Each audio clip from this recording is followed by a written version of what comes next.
Are you ready to make the most of your oil and gas mineral rights? Welcome to the Mineral Rights Podcast. Get the knowledge and resources you need to manage your minerals and royalties. Here is your host, Matt Sands.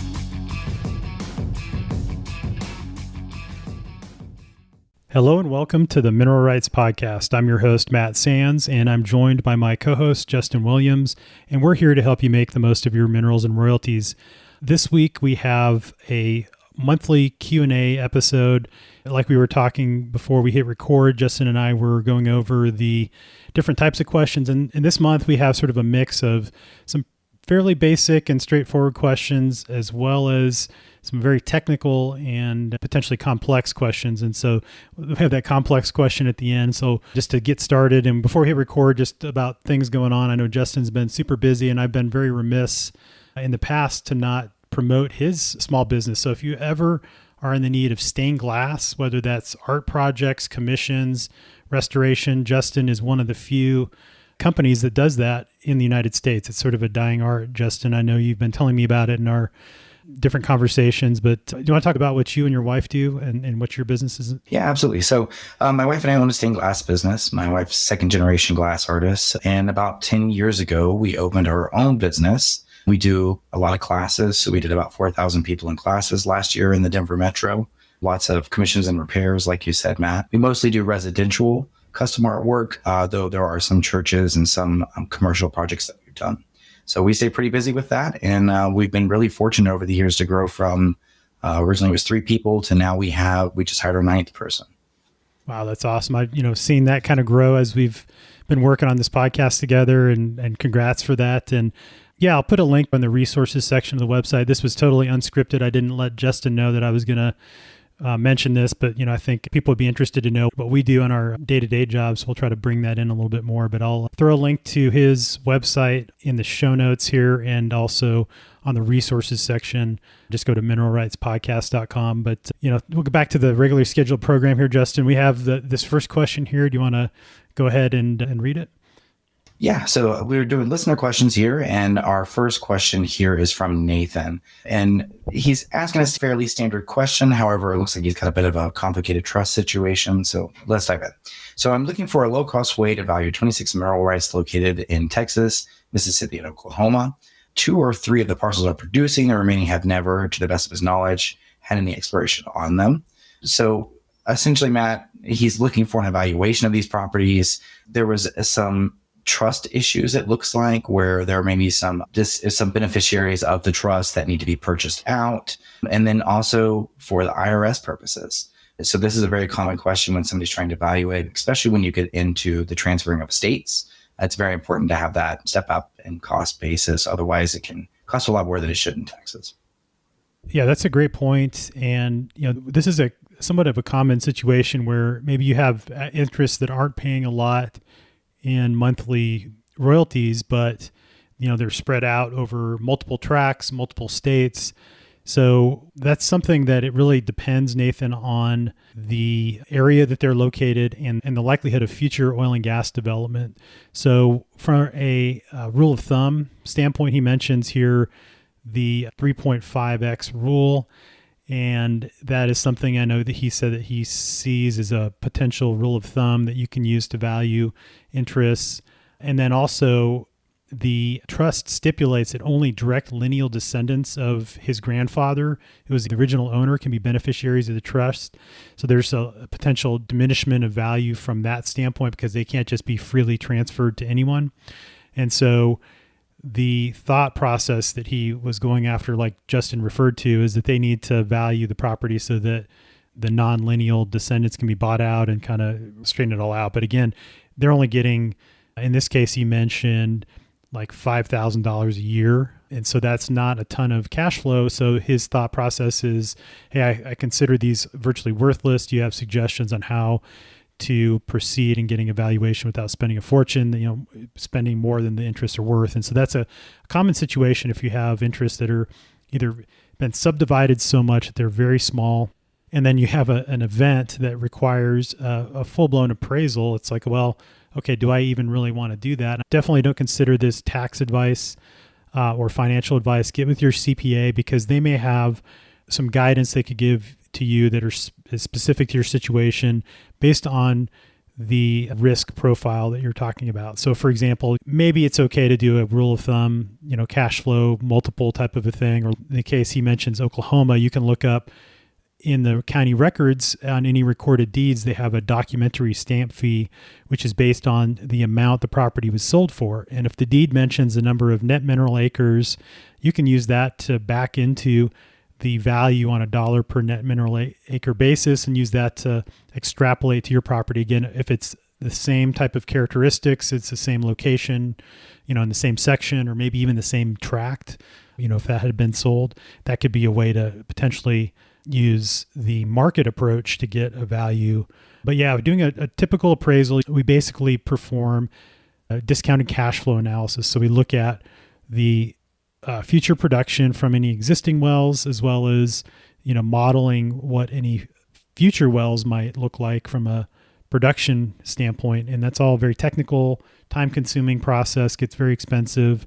But again, there might be some rule of thumbs you could use if there's a very small property, low risk type of a scenario. Again, check with your CPA for guidance. But the one thing I would say, in your case, Nathan, if the interests maybe aren't producing a lot, you may think they're not worth a lot, but let's say that some of those tracts are located in West Texas, maybe there is horizontal drilling going on nearby and it's a matter of time before they move to your area. There could be a lot of value there. So if you have large interest in several mineral tracts in the Permian Basin, for example, even though they haven't been drilled yet, or the wells that were drilled years ago have been plugged and they've just been sitting there, there's a chance that they could be very valuable if wells potentially could be drilled there. So it really just depends. It's a case-by-case scenario. But again, I would go back to that rule of thumb scenario.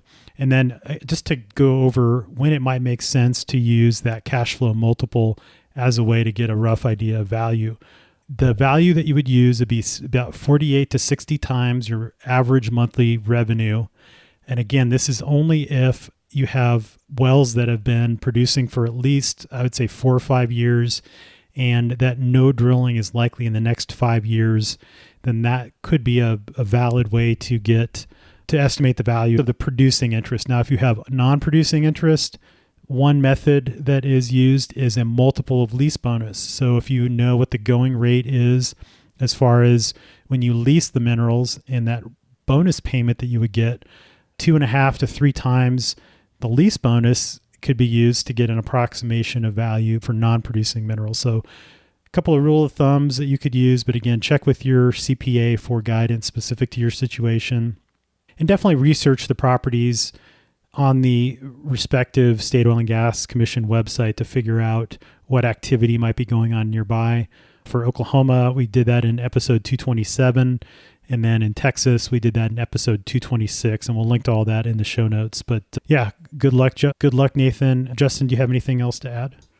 Just a Mineral IQ would be a good tool to utilize for something like this. Mineral IQ has both a free plan for mineral rights owners, and then they have a paid plan. And this may very well be a good use of the paid plan is to get those properties in. It'll kind of centralize the information. You can see what's going on around it. But yeah, it might be a good use there. Yeah, and they do have a feature on the Mineral IQ Plus subscription, I believe, that gives you the value, but it can't be used for properties that are not producing or that have significant upside and maybe some undrilled wells. So good luck. All right. What about this next one here? All right. So our next one here is from Darion. So he's fairly new to the industry, trying to absorb as much knowledge as possible. And he's struggling with verifying division orders, which, Matt, this is such a common one that we hear.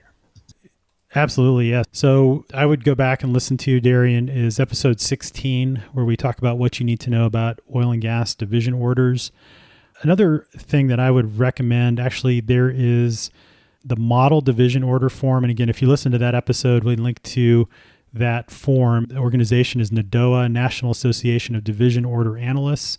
And so that model division order is sort of the template that you should go by when looking at division order that you get. And it means that basically you don't want any additional terms in the division order other than what's listed on that model division order form, because the division order has the potential, if you're not careful, that it could modify the lease provisions, specifically around how you're paid. And so that's something to be very careful. And if there's some language in the division order that you don't like, then you could cross it out. So that's something to consider. But then in terms of calculating your division of interest, which is your decimal interest, and that's, I think, what Darion's referring to, that is something we cover in an episode as well. And we'll link to that in the show notes. But the key thing is knowing what you own, right? So that means having idea of the undivided interest and your fraction of the interest in your mineral tracts so that you know how many net acres you own. Once you know the net acreage, you just divide that by the unit acreage. In other words, the pooled acreage of all the mineral tracts that the well is producing from. And that can be found on the drilling permit. And then from that, you multiply it by your royalty rate. And that gives you the division of interest or net revenue interest. And so again, we'll link to the episode in the show notes where we go through step by step. If you want to learn more about some of those steps I mentioned, like how do you find out how many net acres you own, or, copies of your deeds and leases, how to look and see how many acres are in the unit that your well is producing from, check out my Mineral Management Basics course. I walk through that step by step so that you can gather that information in order to be able to perform that calculation. So good luck, Darion. Yep, good luck. And it gets easier the more you do it. So it can be a little hard to face it at first, but a lot of the information you gather that first time, and then using some of the tools and spreadsheets really help out long term. All right, Matt. So our next one here is from Holly. Holly says, I'm a totally clueless mineral owner. But wait, there's more. I found myself thrown into the deep end of the world mineral rights after inheriting shares based in Southwest Texas in 2016. And until most recently, she just kind of allowed business to continue on as dictated by lease offers and the collaborative consent of our family group of heirs. However, several family members are tired of the paperwork and want to sell. But she wants to keep the mineral rights as a family legacy and keep it together. And she goes on to say that the family just received some letters offering to buy their shares from speculators, and she wants to seize the moment to try to acquire those properties. Matt, and this is actually something I did precisely. I ended up acquiring shares from some of the beneficiaries of my lineage, and kind of the same reason. They were tired of the paperwork, didn't want to hold on to them, and it was important to me to keep it together. Yeah, that's a great opportunity. I think it's very cool to have that tie to the land, that nostalgia or that family legacy. And it's something that, we can relate to and talk about, our ancestors that, homesteaded the land and, were ranchers or farmers back, in the early 1900s or late 1800s. And so that's, at least I always enjoyed hearing those family stories and hearing about that kind of thing. So, and if you can consolidate those interests, there's an opportunity there as you increase your holdings. You have more influence over lease negotiations and, future sale potentially if you do decide to sell by having a larger footprint, because ultimately the due diligence that companies have to go through to lease or to buy, are the same whether you have 1 net acre or 100 net acres. So kudos to you, Holly, for seeing that opportunity, trying to keep those within the family. The thing I would recommend is if you want to make a fair market value offer to your family members, getting a quick evaluation done is important, because then you'll have a objective view of what the value is. It won't just be a lowball offer, because frankly, you could go by if you had enough different offers from mineral buyers, but usually that you're leaving a lot of money on the table. Those are well below what the fair market value is if you were to actually go to market these to reputable end buyers and get, negotiate a higher sales price. That being said, a quick and easy evaluation can be done to give you a rough idea. Usually just a couple hours of work, especially if there's only a couple of mineral tracts, should cost less than $1,000 or right around $1,000 to get done. But then you could have that, again, objective way to say, okay, this is what these interests are worth from an independent third party that has no stake in this, from as far as respecting both sides of the transaction, both your side and then the family members you're purchasing the interest from, and then gives everybody a comfortable feeling. Okay, we're getting a fair deal, and then you get to keep those in the family. So that's a great step, and kudos to you for doing that. So, anything else to add, Justin? The other thing I was going to mention is Holly, doing an LLC for the minerals may also be something that you could potentially look at, depending on your family members' feelings. Perhaps there's a situation where you could buy out, 70% of the interest up front, then pay off the rest of the 30%. Either way, if you were to put them into an LLC or even a trust, that could assign one person to be the person to manage them. And that would relieve them of the paperwork, whether you ended up purchasing them or whether they receive payment from the LLC or from the trust. So that'd be another option as well, Holly. Yeah, that's a great idea. And that's if, you didn't have the money to, let's say they're worth, $500,000 and it's like, well, I don't have $500,000 to pay you for these, but I want to keep them in the family. You want to avoid having to deal with the paperwork. I'll step up and manage these on behalf of the family. We'll put them into an LLC or trust like Justin mentioned, and then you can get a small payment, just for managing those on behalf of the family or something like that, just to compensate you for your time. That's definitely a great option as well. So. All right. Well, this next one here, Justin, it's from Richard. He says, "Hi, Matt. I found your YouTube videos to be very helpful. I have 2 very quick questions. Is there a source that you know of that will allow you to find the active lease on an associated well or property? Looked for about 5 hours from North Dakota to no avail. And number 2, if I were to reach out to the operator directly for information, is that inappropriate? I imagine they are extremely busy and not sure how much help they could provide, but maybe they could give me the lease. I imagine you're quite busy as well. Appreciate any response you might be able to provide. I've been around the industry for years, but now just in a place where I'm trying to acquire oil and gas interests." So, Richard, those are great questions. And I would say for North Dakota, it's particularly difficult to find information because their state oil and gas commission database is behind a paywall. Once you do pay your annual subscription, you can get access to search records.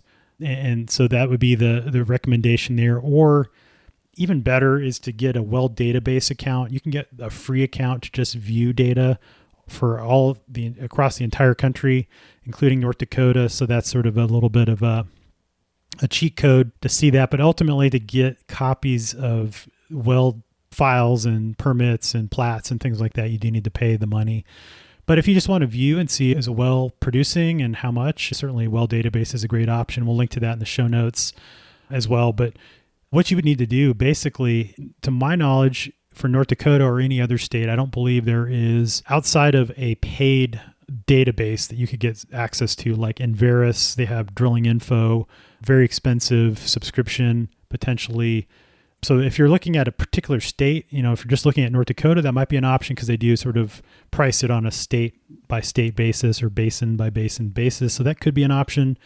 But ultimately, you're just going to be looking through public records, right? You're looking through the county records to see for a given legal description what oil and gas leases exist. And so a lot of the county records will allow you to search by the legal description. So that would be the way that I would go about doing what you're talking about if you wanted to find out who the owners are or who has a current oil and gas lease.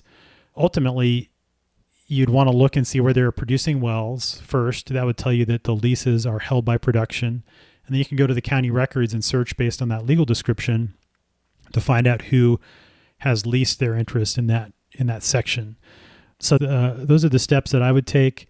The operator probably won't provide much information if you are not a mineral interest owner, that they are a royalty owner that they pay. So if you just say, hey, I want to find some information out about your leases that you have, that's proprietary information to the company. And unless they have a contractual reason to give that to you, they're probably not going to provide that. So yeah, good luck with all the searching and, happy hunting. And Justin, anything else to add there? Just to keep at it, Richard, it's, when you're learning that process, it can be just a case of having to look for it a few times, getting used to the interface of whatever software you're using. But yeah, the information's out there. There are some services that make it much easier to view the information. But as you said, Matt, it's public record. Richard, another option would be you could always call the county courthouse and see if they have a landman that they recommend, if that's something you wanted to look at as well, because a landman in that area could certainly do the research and provide it to you, whether you are looking for a title report or whether you are looking for just some basic information about that tract that you need right now. Absolutely. All right, Matt. So our next one here is from Julie. So Julie says, thank you for providing this this resource. I own minerals in a small family business in Wyoming. My dad started the company and has managed leases and minerals for 25 years. He'll be 90 at the end of the year. And I want to learn as much as I can from him. I need to be taught like I'm a 10-year-old, and I listened to a couple of your podcast episodes and realized that you're a very good teacher. I want to learn the basics and how to tell what a good investment is. I want to have confidence to talk to my siblings and to have them trust my knowledge. And so, Matt, that one sentence is a really wonderful question. Learning the basics of what a good investment looks like in oil and gas. And that could be a tricky question or a simple question.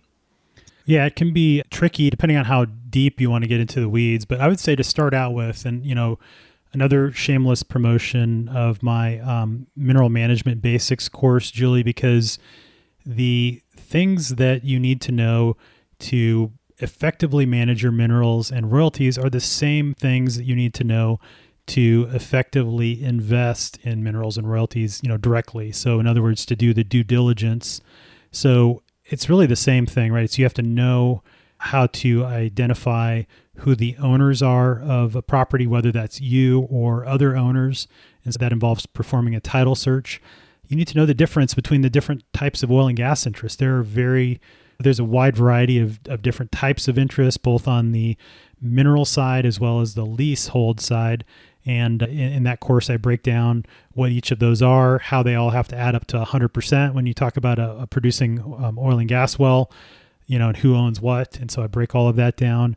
And then also, researching the oil and gas activity, because mineral rights in and of themselves are not valuable unless you develop and produce the minerals that are below the ground, right? You sell them and generate revenue. And either if you're doing that yourself, you get paid, or if somebody is doing that on your behalf through an oil and gas lease, like an oil and gas company, you get paid a royalty. So, those steps are all things that I go through my course, step by step. And so that would be a great resource. If you also would like to do this yourself, you can do it self-guided to a certain extent with the information on the website. So we've recorded hundreds of episodes at this point on all the different aspects of managing minerals and royalties. But if you want a curated, step-by-step process, check out the course. Also check out the National Association of Royalty Owners. And like Justin and I have mentioned several times on the show, we're both on the board of the National Association of Royalty Owners. The mission of that organization, it's a volunteer-led organization that focuses on advocacy on behalf of mineral and royalty owners, as well as education. And that is in the form of webinars. We have a mineral management certification program, and then in-person events. So there's conventions coming up this year. The first one is coming up here in a few weeks, but you can go to naro-us.org. So that's narrow-us.org and check out the upcoming events, and then you can click on the link there to become a member. So yeah, good luck, Julie. And she mentions here kind of a fun fact that her dad worked for Shell for 34 years and her husband also worked for Shell for 15 years. And so I can relate to that, Julie. I had worked for Shell for about 16 years before I left the company and went off on my own to consult. So yeah, fun fact there. So yeah, and thank you, Julie, for the kind words about the show. But yeah, no, Matt's course would be a great way to lay that foundation. And, I know when I was going through the process of truly learning, you can't really take it all in one bite. So it's great to have access to that and be able to go back and follow along as you go through the different parts with the property you're looking at. Absolutely. All right. And so, Matt, our next one here is from Joe. And, it speaks to, I meet so many people who aren't even aware of what mineral rights are. And both Julie's family comes from the oil and gas industry, and then our next listener here. Joe's a semi-retired landman. He owns minerals, royalties, overriding royalties, non-operated working interest. And his main question is how to address negative gas royalties showing up on production from earlier this year.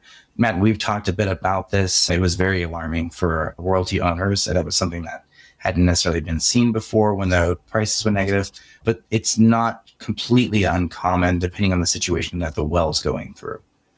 Yeah, absolutely. It really just depends. There's lots of different scenarios where you can get paid negative gas royalties. And to Justin's point, it usually ties into the specifics around your oil and gas lease and what's allowed as far as post-production deductions. If you have a lease that is silent to that, and depending on the state that you're in, a lot of times the operator can deduct reasonable cost to getting that gas to market. And on your revenue statement, it'll say things like transportation, marketing, and what have you. So, it just really depends. And usually the scenario where that happens, you still have positive royalties from oil and NGL sales. And so you should be getting a positive royalty check, even though maybe there's some negative royalties for gas. And particularly in Texas, this has been an issue in West Texas. The Waha hub, which is the main trading hub for natural gas in West Texas, the basis differential, in other words, the local price for natural gas, has been negative for a good portion of the past, I'd say 12 months. And so there's things that really you can't do about that. What it means is basically there's too much gas and not enough takeaway capacity. And so operators are having to basically pay somebody to take it so they can produce the oil. And that's why these situations will often pop up. But if you see some negative royalties that don't look right, that you maybe have a lease that says that no post-production deductions are allowed, that would be a time to check with an attorney just to make sure your evaluation of your lease is correct and your understanding of your lease is correct and that those shouldn't be deducted. And if they agree with that, then let the operator know to stop taking them out, and that you give them a copy of the lease and state your claim on why you shouldn't be getting those post-production deductions. But yeah, prior period adjustments in oil and gas royalties is very common. Again, it's just something that happens as part of the accounting process because the gas plant statements don't come in maybe a little bit after they have to pay you that initial payment. And so after things are reconciled or after audits, they'll go back and adjust it. And sometimes it'll end up being negative. But if it's, again, something that popped up recently, ask the question why, contact owner relations and just find out what's going on. And a lot of times they can give some additional information. You said it, man. Yeah, it's always concerning to see that, and you're certainly within your rights to ask questions. A lot of people are a bit concerned that it'll be a bad experience working with the operator, but more often than not, the divisional rate analyst is there to help you and be happy to answer your questions. That's what they're there for. All right, Matt. So the finale here of the episode. So our next question here is from Margaret. She's an underwriter for a title company in Texas, and they deal with property all over the U.S., and a lot of it happens to be located in the state of Texas. She listened to the podcast on the Relinquishment Act of 1919 and has a couple of questions. She's new to underwriting land, so mineral rights is not something she's terribly familiar with. And Matt, so sorry to you, Margaret, because it'll certainly be something you learn with dealing with property in Texas, for better or worse. And so her first question, Matt, was, does the act only pertain to land deeded out of the state during the 1895 to 1931 period? Does the act apply even if the mineral rights were not reserved by the state, or only to land where the mineral rights were expressly reserved when property was deeded out of the state during that period? So the Relinquishment Act, enacted in 1919, as interpreted by the courts, reserves all mineral rights to the state in those lands sold with a mineral classification between September 1st, 1895 and June 29th, 1931. Under the Relinquishment Act, the owner of the soil, also commonly known as the surface owner, acts as the agent for the state of Texas in negotiating and executing oil and gas leases. And Matt, this continues to go on. It kind of specifies a bonus for them, but essentially it took those lands for the state of Texas and then appointed the surface owner as the representative for the state. Yeah, and I'll say, check with your legal counsel, with your title company to get specific advice. This shouldn't be construed as legal advice, but we'll just say this is, for informational purposes only. My interpretation of this is that, again, from the things I've read from attorneys, that the act only applies to mineral classified lands. And so to your second part of your first question, does the act even apply if the mineral rights were not reserved by the state? And the answer would be no, is my understanding. So it's just lands that are where the state of Texas reserved all minerals to the state, and those lands sold with that mineral classification, again, between September 1st, 1895 and June 29th, 1931. And then her second question here is on how do you determine whether or not the land falls under the act? Is there a map to refer to? And fortunately, yes, Texas actually has a very good state land website, and they have an online GIS system. So if you go to the Texas GLO, that's General Land Office, and they have a really good website, a good map, and you can go to identify the particular tract that you're interested in and see if it falls under the mineral classification. So that would be the probably the first resource I would go to. So if you're dealing with this and you're title work and underwriting title and you want to know, is this something I need to worry about for this particular tract? That's sort of the database where all that information is held. And in Texas, about between 6 and up to 7.4 million acres are affected by this. And so as private mineral owners, and actually this appraisal that I'm doing right now as we speak, they have one tract I saw that was a Relinquishment Act land tract. And so they had leased it, and the lease, is on a state form. There's very specific requirements. The surface owner acts as the fiduciary on behalf of the state of Texas. And then that surface owner gets 1/2 of any bonus, rental, and royalty compensation for acting as its agent. So that was their way to make the landowners happy, because when this was passed, this original act, people were upset, and justifiably so, because their neighbor that didn't have these Relinquishment Act lands got 100% of the minerals, and they were making bank on these new oil wells that were drilled around that time period, and they were getting nothing. And so in order to appease those surface owners, they basically gave this concession to them and allowed them to get paid partially for that.